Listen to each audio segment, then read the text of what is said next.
Bonjour à toutes et à tous, vous écoutez Cinécast. Salut Thibaut. Salut Guillaume. Cinécast, c'est le podcast qui chaque semaine vous recommande des films à voir au cinéma, en streaming ou VOD. Aujourd'hui, on vous parle d'un film qui sortira en salle le 8 juin prochain. C'est cette semaine. Ça s'appelle Men, film de Alex Garland. Vous connaissez peut-être Alex Garland, on en a déjà parlé dans Cinécast. Monsieur Ex Machina, Monsieur Annihilation. Ceux qui aiment bien les films science-fiction avec un petit twist horreur épouvante connaissent ce réalisateur-là, puisque c'est un sans faute jusqu'ici, Thibaut, on peut le dire. Oui, oui. Par contre, je pense pas qu'on en ait déjà parlé, parce que ces films datent déjà d'il y a un petit moment. Franchement, je suis Ah, pas sûr qu'on en ait parlé. Mais, je pense qu'on a fait Annihilation parce que ah ouais? je l'avais vu et tout. Ouais, Oh là là. je pense me rappeler de ça. Écoute, tellement d'années de cinécast que je ne me souviens plus. Ça fait presque Mais, 5 ans, Thibaut. mais Mais globalement, ouais, t'as raison. Plutôt parcours sans faute ou presque pour l'instant. Alors, j'ai pas vu sa série Devs, qui est sur. Alors, je sais plus sur quelle chaîne, enfin, sur quelle plateforme. Je me mhm. demande si c'était pas sur Apple, mais je dis peut-être une énorme connerie là. Euh, Ce qui serait pas étonnant. Mais globalement, ouais, plutôt sans faute là pour Alex Garland jusqu'à présent. Donc évidemment, forcément très curieux de voir Men qui était en séance spéciale à la quinzaine des réalisateurs au Festival de Cannes. Donc Ouais. voilà, j'étais très très curieux de voir ce que ça donnait. Bah, je comprends bien, surtout qu'il est très bon dans la matière. D'habitude, il aime bien les films, en tout cas jusqu'ici, très science-fiction. Hein. Je veux dire, Ex Machina, Mhm, c'est dans un monde un peu spécial, dans un huis clos, dans une grande demeure perdue dans la forêt, d'un milliardaire dans la technologie. Et après, Annihilation, c'est vraiment une expédition au cœur d'un voilà, un monde presque alien, j'ai envie de dire. Donc là, on rentre dans, par contre, un truc un peu plus terre à terre, j'ai envie de dire, même s'il y a de la science-fiction, de l'épouvante et tout. Le principe de base est réaliste. Hein. C'est donc, ça se passe dans les temps modernes, si je ne me trompe pas. C'est Harper qui, après avoir vécu un drame personnel, va s'isoler dans la campagne anglaise en espérant pouvoir s'y reconstruire. Mais il y a une étrange présence dans les bois environnants qui va la traquer. En tout cas, c'est ce qui semble. C'est qu'une petite crainte au début, mais ça va se transformer en cauchemar total au fur et à mesure du film, nourri par ses souvenirs, ses peurs les plus sombres. Je propose qu'on se regarde tout de suite un extrait de la bande-annonce.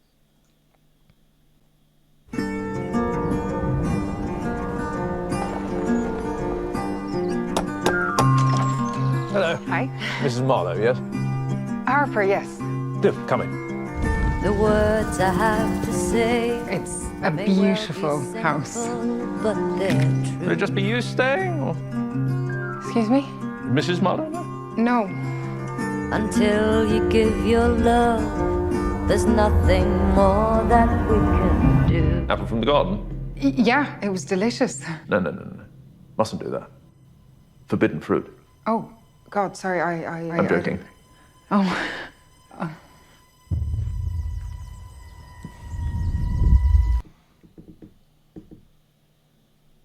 J'ai démarré sans le son, Thibaut, mais décidément. oui. J'ai dit, on va s'arrêter là parce que, bien entendu, la bande-annonce va en révéler beaucoup plus. Je l'ai vu en entier. Mais bon, c'est déjà bien malaisant, hein, ce genre de situation, ces petites blagues un peu. C'est un peu comme Hot Fuzz, en fait, ce film. Ça démarre comme ça. Tu vas à la campagne, tu crois que tu vas un peu te détendre, mais en fait, ça va mal se passer, quoi. Euh, Oui, alors alors oui, j'avais pas du tout pensé à ça. Ta comparaison me fait beaucoup rire. Mais c'est vrai que ce personnage-là de propriétaire de belle demeure, là, joué par Rory Kinnear, est un petit peu inquiétant. Enfin, inquiétant, en tout cas, un peu bizarre. Hein. Et pendant toute la visite de la maison, quand il montre ça au personnage joué par Jessie Buckley, vraiment, tu sens que ce type est vraiment très bizarre. Et oui, c'est vrai qu'il a un peu ce côté propriétaire terrien, mais de la campagne quand même, tu vois, pas forcément un type de la ville, tu sais, le londonien qui aurait sa petite maison à louer à la campagne. Non, non, tu vois, c'est un propriétaire de la campagne et qui a ce petit côté un peu très sympathique, très chaleureux, n'hésitez pas à demander ce que vous voulez, machin et tout, mais qui a ce côté aussi un peu un peu pince sans rire, un peu sérieux, un peu limite un peu coincé. Tu sais, t'as l'impression que c'est limite un vieux noble, Un peu bizarre, voilà. Ouais. Je vais pas trop en dire sur le personnage en tant que tel, mais voilà. Mais c'est vrai Donc, qu'il y a ce côté très rural qui peut faire un peu penser à Hot Fuzz. donc ici, comme j'ai dit au début, on n'est plus dans un concept pardon, futuriste, mais on Non, est toujours dans un sentiment de huis clos, en fait, hein, d'une certaine manière, puisqu'on est dans ce village anglais, on est dans cette maison. C'est de nouveau, je trouve qu'en tout cas, Alex Garland, il maîtrise bien la spatio-temporalité, j'ai envie de dire, de ces films, surtout l'espace de ces films, parce qu'en tant que spectateur, on a souvent une bonne compréhension de l'espace dans ces films, mhm, ce qui n'est pas toujours évident au cinéma. non. Euh, mais est-ce que le sens du mystère est là? Est-ce que l'intrigue est bonne, Thibaut? L'intrigue est très bonne parce qu'en fait, alors je trouve que le synopsis là officiel est pas dingue. Il essaie de pas trop en dire et en même temps, je pense que c'est pas plus mal d'en dire un petit peu plus, mais enfin ouais si ouais c'est compliqué, c'est compliqué. C'est-à-dire qu'effectivement suite à ce drame personnel qui va un peu hanter Harper, ben elle va aller dans cette maison de campagne pour essayer de penser à autre chose et faire un break complet. Mais les événements enfin voilà, ce sentiment de se faire traquer par quelqu'un dans ce village va venir un peu, va pas aider à complètement oublier ce drame personnel. Et en fait, euh, tout ça pour dire que ce drame que va vivre Harper, en fait, c'est pas juste on en parle au début, c'est l'excuse pour qu'elle aille à la campagne et puis basta, on n'en parle plus. C'est quelque chose qui est quand même très présent, qui va revenir régulièrement et qui appuie complètement le propos sous-jacent du film, qui est pas fait avec énormément de subtilité, faut bien le dire, ce qui peut être un peu étonnant de la part d'Alex Garland d'ailleurs, mais qui est globalement ce sujet de la masculinité toxique. Oui, Euh, je trouve par contre qu'avec Carlos, jusqu'ici, ces films, justement, il est jamais très subtil. Enfin, je veux dire, ses approches sont assez classiques. Je veux dire, même pour Ex Machina aussi, c'est quand même aussi de la domination masculine. Tu avais plusieurs thèmes comme ça qui étaient assez clairs, en fait, hein, dans ces oui, films. oui, oui, bien sûr, bien sûr. Mais ici, en fait, le film est globalement quand même assez complexe et assez... Enfin, complexe. Il invite beaucoup, beaucoup à la réflexion, à se dire, tiens, qu'est-ce qui se passe exactement, ou qu'est-ce qui va se passer. Euh, En tant que spectateur, vraiment, tu dois faire un travail de réflexion qui est quand même assez important, mais c'est vrai que le sujet en tant que tel est assez évident. Il n'y a pas y a pas de grande surprise. Après, certains n'aiment pas la façon dont il traite de son sujet, donc de la masculinité toxique. Je trouve que c'est fait plutôt, plutôt bien, dans le sens où bah, déjà il y a tout ce côté esthète, euh, parce que voilà, avec Garland il travaille énormément ses plans, visuellement c'est très intéressant, et donc ce qu'il en fait, principalement sur la fin du film, je trouve que ça a de la gueule et c'est assez marquant. Il y a un, il y a un côté en plus de répétition qui est un peu hypnotisant comme ça, qui fonctionne bien à mon sens. Après, c'est vrai que voilà, il y a vraiment zéro subtilité. Il, a, il aborde le sujet de façon très frontale et il prend pas les pincettes. Et certains vont lui reprocher bah, voilà, que ce soit un homme qui montre sa vision de la masculinité toxique. Je sais pas si on peut vraiment aller jusque-là, mais je sais pas si c'est vraiment une vision. En tout cas, sa vision. Je pense que c'est plutôt une espèce d'illustration de voilà, il a décidé de parler du sujet de cette façon-là pour essayer pour faire en sorte que ça rejoigne son univers et sa façon de parler des choses.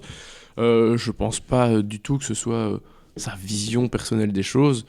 Non, peut-être que je me trompe, hein, mais voilà. Après, c'est pas un grand film militant.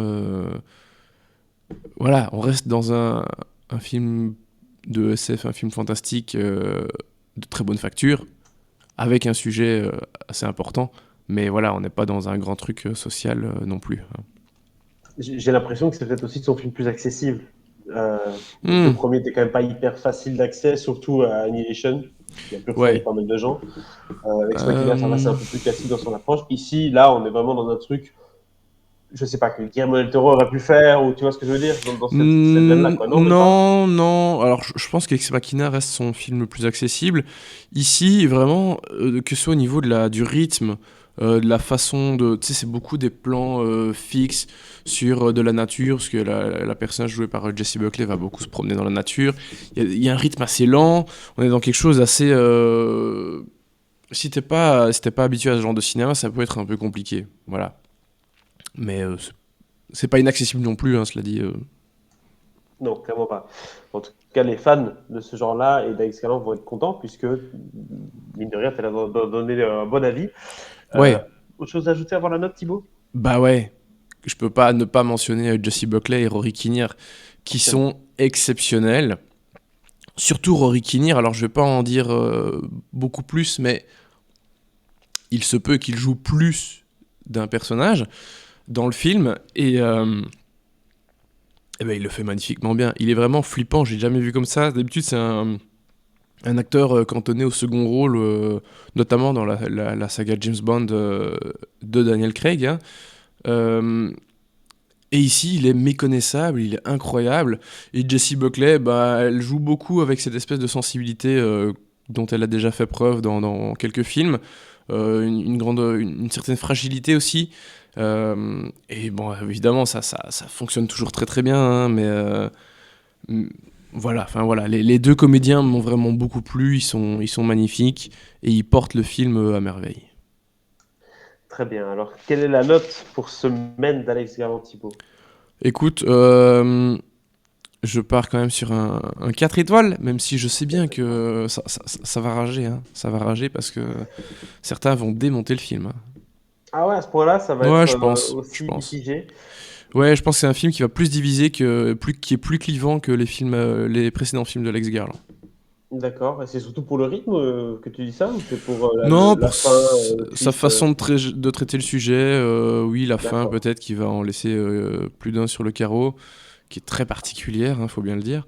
Mais voilà, moi personnellement ça m'a beaucoup plu et j'espérais ne pas être déçu par Alex Garland et fort heureusement je ne l'ai pas été.